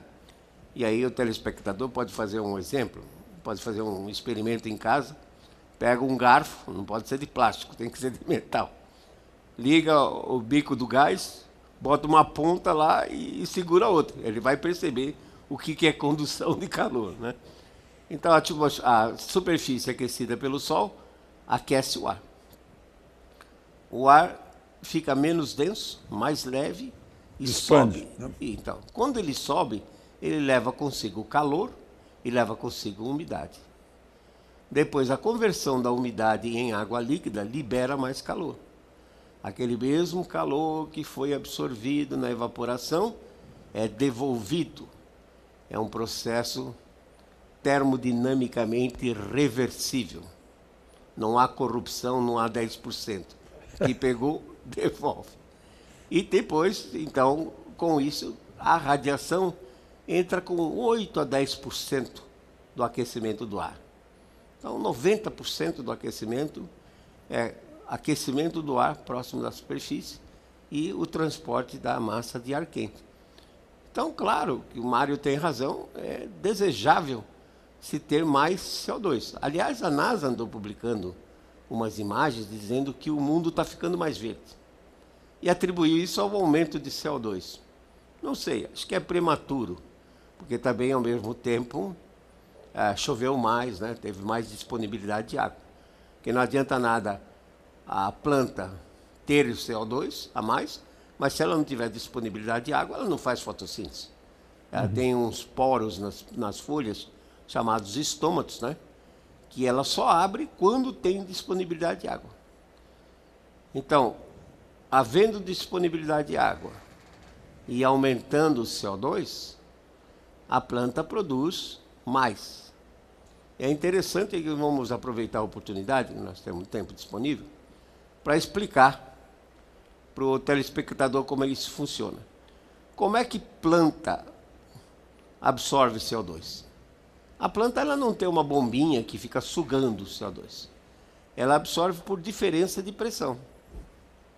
Se fora temos hoje o equivalente a 400 partes por milhão, 400 ppm, dentro da célula da planta está o equivalente a 200. Então, essa diferença da pressão parcial do CO2 empurra, por difusão, o CO2 para dentro da planta. Vamos pensar na hipótese absurda de a gente conseguir reduzir a concentração de CO2 na atmosfera para 200 partes por milhão. De tal forma que a pressão externa no ar fica igual à pressão interna na planta. O que vai acontecer? Plantas do tipo C3, como soja, café, não vão mais absorver CO2 e morrem, para. Então é muito importante ter essa diferença de pressão externa. Quanto maior for essa diferença, e já existem mais de 1.500 relatórios feitos com experimentos em laboratório, crescimento de planta, que mostram que quando você dobra a quantidade de CO2, a produtividade de algumas plantas aumenta de 50%, às vezes até 100%, desde que ela tenha água, né? Então o CO2 não é um gás vilão, não é um gás venenoso, não é um gás tóxico. O CO2 é o gás da vida. Na hipótese absurda de se acabar com o CO2 nesse planeta, acaba a vida. Sim, mas aí diz, não, mas eu não sou vegetariano. Eu sou vegetariano de segunda ordem. Eu só como bife ancho, contrafilé e tudo mais. Mas para chegar nesse estágio de bife, precisa passar pelo primeiro estágio, que é o animal comendo vegetal, né? Então, é muito importante que a gente tenha uma atmosfera rica em CO2 para que as plantas possam aumentar a sua produtividade numa situação em que a gente prevê 9 bilhões de habitantes para o ano 2040. Tá, e estamos tendo aula de botânica também. Está tudo ligado, né? Quer dizer, não pode... É a natureza. Os vegetais, antes da gente, eles se desenvolveram e foram se adaptando às condições climáticas que foram mudando ao longo desses 4,6 bilhões de anos de existência, né? Então, a adaptabilidade é fantástica, porque quem não consegue se adaptar morre e depois é substituído por uma outra espécie. São seres vivos como nós, porque Exato, processam a alimentação, né? Exatamente. E crescem. Bom, tem pergunta também pelo Facebook. As pessoas estão nos acompanhando. O Fábio Verícius. Ele é historiador e ele diz que, por lapsos temporais, sabemos que estamos nos aproximando de uma pequena glacial. As teses de aquecimento global antropogênico podem atrapalhar a preparação futura para enfrentarmos esse evento? É sempre um prazer ouvir o professor Molion, diz o Fábio. Então não vamos ficar com cautela, não vamos nos acautelar a respeito de mais frio? É interessante esse aspecto que o Fábio levantou, porque Arrhenius, que foi o grande químico, né, da passagem do século XIX para o século XX, teve 2 prêmios Nobel. O Arrhenius, quando ele fez a preleção dele na Academia Real, em Londres, na Academia de Ciências Real, o Arrhenius dizia que se o CO2 aumentasse, a temperatura do planeta ia aumentar de 4 a 5 graus. Bom, o IPCC, com esses modelos complicados, que precisam de supercomputador, chegou ao mesmo número que o Arrhenius chegou, que nem tinha calculadora naquela época, 100 anos atrás. Mas a ideia do Arrhenius era que, se aumentasse o CO2, isso ia evitar que entrássemos numa nova pequena idade do gelo. E que isso seria benéfico. Era a ideia no PCC é totalmente diferente. É catastrófico. Nesse último relatório, o PCC afirma que o homem é responsável pelos eventos extremos. Como nós vimos, sabe lá eu, 1926, o nível mais baixo do Rio Negro. Qual era o desmatamento, qual era o aquecimento que existia? A maior inundação em São Paulo, janeiro de 1929. É muita arrogância, né? Achar que nós somos mais fortes que a natureza. Aí se diz que, será que esse aumento do CO2 vai prevenir um novo período frio? Não vai. Não vai, porque o CO2, em termos radiativos, em termos de aquecimento do planeta, a contribuição dele é ínfima, é impossível de medir. Então, Fábio, infelizmente, são as mudanças no parâmetro da órbita do planeta e essa variação de cobertura de nuvens que nós não sabemos exatamente como ocorre, que eventualmente vão ditar se haverá uma nova pequena era glacial, vamos dizer, pequena idade do gelo. Eu lembro o seguinte, e para quem acompanhou a apresentação, há 8.000 anos atrás tivemos um ótimo climático, chamado ótimo climático do Holoceno, com temperaturas 3, 4 graus acima do que está hoje. Né? E aquilo aconteceu porque a órbita da Terra, o eixo da Terra, ele muda de orientação ao longo de 23.000 anos.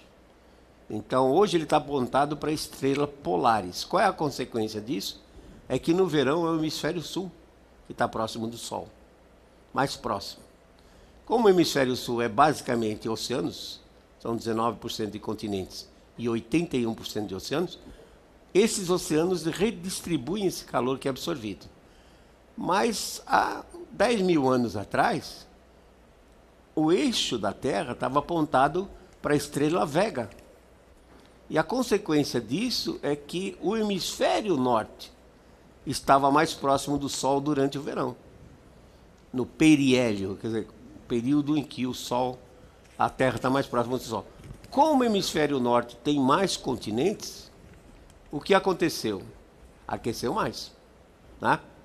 Então você vê que a gente não sabe exatamente como esses parâmetros que mudam a órbita da Terra, a disposição do planeta no espaço, como é que eles interferem no clima do dia a dia.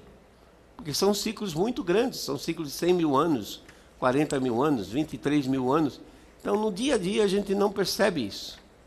Mas o fato é que, realmente, daqui mais 10, 12.000 anos, de novo, o hemisfério norte deve ser mais aquecido. do que é hoje. Então, lamentavelmente, dizer para o Fábio que a atividade humana ela pode mudar o microclima. O que era São Paulo há 500 anos atrás? Era uma Mata Atlântica. O que é São Paulo hoje? Interferiu? Interfere localmente.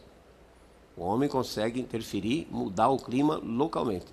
Mas esse sinal não é suficientemente forte para modificar o clima global. Professor, e sobre a Amazônia, eu apreciei o senhor aí, porque o ministro Tarcísio precisava entrar. Eu não sei se o senhor concluiu toda a ideia a respeito de Amazônia, a sustentabilidade, o que a gente pode fazer, soluções para a Amazônia, sem que os europeus gritem. O ministro deu ênfase mais, praticamente, que a gente viu ali, ao agronegócio. É estrada para escoar a soja, etc. E, de fato... Estrada sempre foi um condutor de colonização nas margens. Exatamente. Né? A história é muito clara isso. Você vê na Europa como um todo, abriu estrada, o pessoal vai atrás. Né?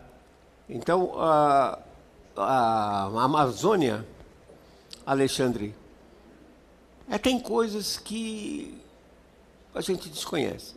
Você vê, a questão de meses atrás encontraram uma espécie nova de macaco.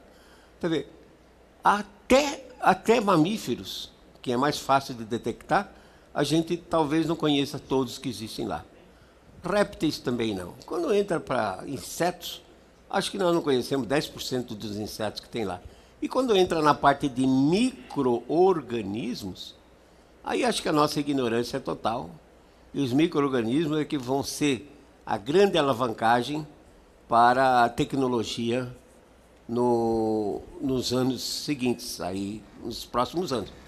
Por exemplo, na agricultura já estão descobrindo que se você tem um time de bactérias bom no seu solo, há então uma simbiose dessas bactérias com o sistema radicular da planta, e as bactérias liberam mais o fósforo, o potássio, e entregam isso para a planta, e a planta produz mais, a planta fica mais sadia, né? E as próprias bactérias, elas criam uma defesa contra, por exemplo, nematóides, que é um dos grandes problemas que se tem na agricultura. Então, estão descobrindo que as bactérias são importantes. Aí você se pergunta, né? Tem aí uma floresta de mais de 10 mil anos. Como é que ela se mantém? Quem é que aduba a floresta amazônica? São os micro-organismos. Então, acho que a tecnologia vai evoluir por aí. O que temos de fármacos, né, na Amazônia, que não são conhecidos. Mas, além de tudo, eu creio que nós podemos tirar, por exemplo, o caso do buriti, que é uma palmeira muito... Nós estimamos em 20 milhões de hectares de buritizais nativos. Tira um óleo amarelo avermelhado. Esse óleo é rico em carotenoides. Carotenoide, a palavra carotenoide vem de carrot, né? Da cenoura, né? Pois o óleo do buriti tem 20 vezes mais em peso equivalente à cenoura. E se você olhar, por exemplo, na lista de preços, o beta-caroteno, que é importantíssimo, que ele é pró-vitamina A lista da Merck, por exemplo, beta-caroteno sintético a 95% de pureza vale $8.000 o quilo. $8.000. Eu estimei que de um buritizal nativo a gente pode tirar da ordem de 1,5 kg a 2 de carotenoides naturais. E não sendo sintético, é muito mais amigável para o corpo, né? Então, acho que a tecnologia, a biotecnologia, ela pode desenvolver a região, ser um sistema de desenvolvimento da região sem destruir. E como eu mostrei antes, está certo, em alguns locais a gente precisa de estradas, em alguns locais a gente precisa de ferrovia, que era o que tinha no meu slide. Mas, acima de tudo, nós podemos ir pelo ar com esses balões dirigíveis, absolutamente sem tocar no ambiente, né? Sem contribuir, sem aumentar a poluição, sem nada. Então, com um pouco de bom senso, a gente consegue desenvolver a Amazônia. E não gosto muito dessa expressão desenvolvimento sustentável. Eu acho que ela é pleonástica. Porque se não for sustentável, não é desenvolvimento, é destruição. Então eu uso só a palavra desenvolvimento, que implica, obviamente, em sustentabilidade. Muita gente Agora, faz... nós precisamos realmente desenvolver a região, que são quase 25 milhões de pessoas. E você viu ontem o Jonas Makushi, que é o cacique lá da Raposa Serra do Sol, que ele disse que os índios querem desenvolver. E aqui no Centro-Oeste já encontra aldeias indígenas já produzindo, plantando. Com alta tecnologia. Alta tecnologia, quase 20 mil hectares de soja. Exportando, faturando. Em Rondônia, você tem o pessoal, os índios produzindo café. Café, um café muito bom. Produzindo mandando para a Alemanha o Robusta, né? Então, os índios querem participar. Então, o índio não pode ser tratado como bicho, como animal que está preso no zoológico para ser apreciado pelo público em geral. Eu acho que tem que envolver o índio, como foi muito bem falado, acho que pelo general Rocha Paiva, né? Sim. Que são, ou não sei se foi o general Mourão que falou que somos brasileiros. Sim. Eu sou descendente de italiano e espanhol, você é descendente de italiano, mas os índios são nativos daqui. Todos nós somos brasileiros. E eles merecem um índice de desenvolvimento humano dentro dessa riqueza. É como um indivíduo que está sentado em cima de um barril, de um baú de tesouro e não abre a tampa para ajudar. Ontem no almoço estava um amigo de Darcy Ribeiro. Me disse que Darcy Ribeiro, já com certa idade, dizia assim: o mal do índio é o antropólogo. O Darcy Ribeiro disse isso.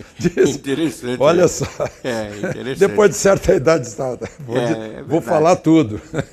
O Stefan Kepler está perguntando aqui: a Amazônia não é o ar-condicionado do globo através da convecção úmida e distribuição de vapor aos hemisférios norte e sul? Não existe o ciclo hídrico global? Está perguntando. Stefan, eu também pensava assim, mas mudei de ideia, sabe? A gente, como cientista, tem direito a mudar de ideia quando você começa a trabalhar com mais números. Isso é que é ciência, não é dogma. Exatamente. Então, realmente, a convecção na Amazônia e a produção de chuva, ela libera muito calor, mas não é nada comparado com o que ocorre nos oceanos. Nós temos 5 milhões de quilômetros quadrados do bioma amazônico. As pessoas confundem muito, Alexandre, Amazônia Legal com o bioma amazônico. A Amazônia Legal tem muito cerrado. O Brasil só detém 65% do bioma amazônico. Os outros 35% são vegetação de densidades diferentes, chegando até na borda sul e na borda leste aos cerrados, né? Lá em Roraima, então, nós temos quase tem campos. Savana, campos. Tem locais em que os solos são hidromórficos, os solos são repletos de água e não permite que a floresta... Eu mesmo já andei muito na Amazônia também e vi que há locais que, por exemplo, como eles chamam de Campinarana, que você vê uma floresta totalmente aberta. Tem uma árvore aqui, outra lá. Então, é muito complicado, né? Segundo o Evaristo de Miranda, lá da Embrapa Campinas, são, acho que, 25 grupos diferentes de vegetação que existem na Amazônia. Então, lamentavelmente, Stefano, eu posso dizer isso, a Amazônia, ela constitui 1% apenas da superfície terrestre. São 5 bilhões de quilômetros quadrados num planeta que tem 510 milhões de quilômetros quadrados e 361 milhões de quilômetros quadrados de oceanos. Então, os oceanos são, na realidade, a grande fonte de umidade para as chuvas e eles comandam o ciclo hidrológico no mundo todo. Então, a Amazônia, a contribuição da Amazônia é pequena, tá? Com relação a isso. Não me tomem errado. Sob o ponto de vista teórico, se nós eliminássemos a floresta, que só pode ser feito isso em modelo, né, de computador, porque na realidade, na taxa atual de desmatamento, levaria aí uns 650 anos para destruir a Amazônia todinha, sem permitir crescimento de volta. Tá? O que nós vemos, que, por exemplo, aí esses linhões que eles colocaram para levar energia para Manaus, tem que estar constantemente ali cortando, porque a floresta ela toma de volta, ela se recupera. Vamos admitir que não houvesse mais crescimento nenhum, com a taxa atual ia levar uns 650 anos para desmatar a Amazônia. Se isso acontecesse, o mundo nem ia perceber que a Amazônia desapareceu, sob o ponto de vista energético da atmosfera. É claro que nós não queremos isso, e muitas vezes eu condeno o fato de usarem inverdades científicas com a boa intenção de proteger a floresta. Tem muito disso. Ficam falando que ela é fonte de umidade, não é. A fonte de umidade é o Oceano Atlântico. Ficam falando que ela é fonte de energia, não é. Tá? Então, a proteção da Amazônia se resume a dois aspectos. A sua fantástica biodiversidade, desconhecida quase que por completo. Só isso já é argumento para você dizer, vamos conservar a Amazônia. E é claro que o desastre ambiental local é muito grande, que nós já vimos isso. Quando você desmata, nós fizemos um experimento em 1983, em que nós medimos quanta água da chuva é interceptada pela copa e não chega no chão. Da ordem de 10%. Se eu tirar a floresta, vão chegar 200 a 250 milímetros a mais no chão, que representa 200 a 250 litros de água por metro quadrado. E uma estimativa que nós fizemos, se deixar o solo exposto, pode haver uma perda de solo da ordem de 300 a 330 toneladas por hectare por ano. Isso iria para onde? Para os rios. Mudaria a qualidade da água, da vida aquática, toda a vida que depende dessa água. Então, a erosão é o principal problema quando você retira a floresta. Existem outras formas de você conservar o solo, mas acho que a forma mais bonita, mais elegante, mais estética é a floresta em si. Então, sob o ponto de vista energético, climático, nós não devemos usar esse argumento para preservar a Amazônia. O ponto claro é que a Amazônia tem que ser conservada para nós aproveitarmos essa biodiversidade, que vai ser ótimo para a humanidade no futuro e, é claro, para proteger o ambiente de um possível desastre como esse, que seria o assoreamento dos rios, né, devido à erosão. Agora terminou o nosso tempo. Professor Beleza. Molion, muito obrigado. E terminamos em cima. Muito bem.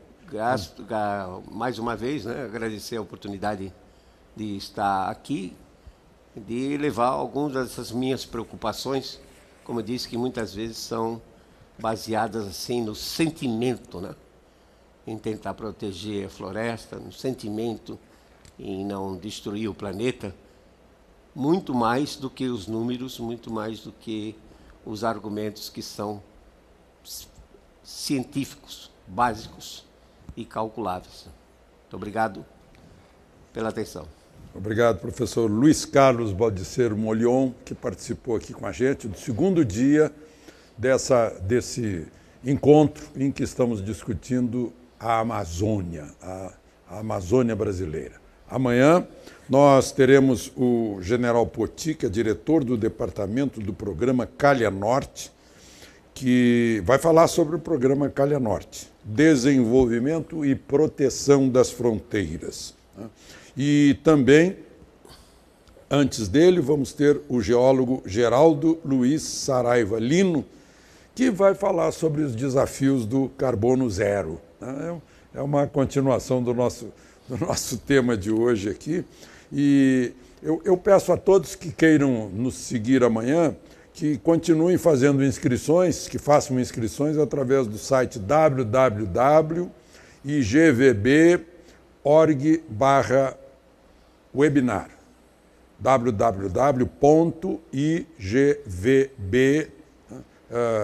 Índia Golf Vitor Bravo.org/webinar. E nós já estamos planejando setembro, né, continuar nesse assunto, fazendo parte da efeméride que vai se concluir no 7 de setembro do ano que vem, os 200 anos da independência do Brasil. Ontem o nosso vizinho do sul, do Uruguai, comemorou a sua independência do Brasil. Eles eram província cisplatina. E 1825, o Lavalleda, com seus 33 valientes uruguaios, proclamou a independência do Uruguai. Eu lembro aqui, aproveito para lembrar aos nossos irmãos que estão nos seguindo. Agradeço muito aos que nos acompanharam, que nos mandaram perguntas, né? E vamos continuar vibrando aí com o nosso país, cuja independência, né, agora dia 7 a gente entra no 200º ano da independência. Começa a contagem regressiva até o 7 de setembro do ano que vem, e o Instituto General Vilas Boas está atento para sacudir a todos nós sobre as nossas responsabilidades com esse país, né, e com a Amazônia nesse momento em que estamos debatendo esse assunto. General Vilas Boas, que nos acompanha, peço licença para nos retirarmos e voltarmos amanhã. Muito obrigado. Então, obrigado a vocês e a gente se encontra amanhã às 14 horas.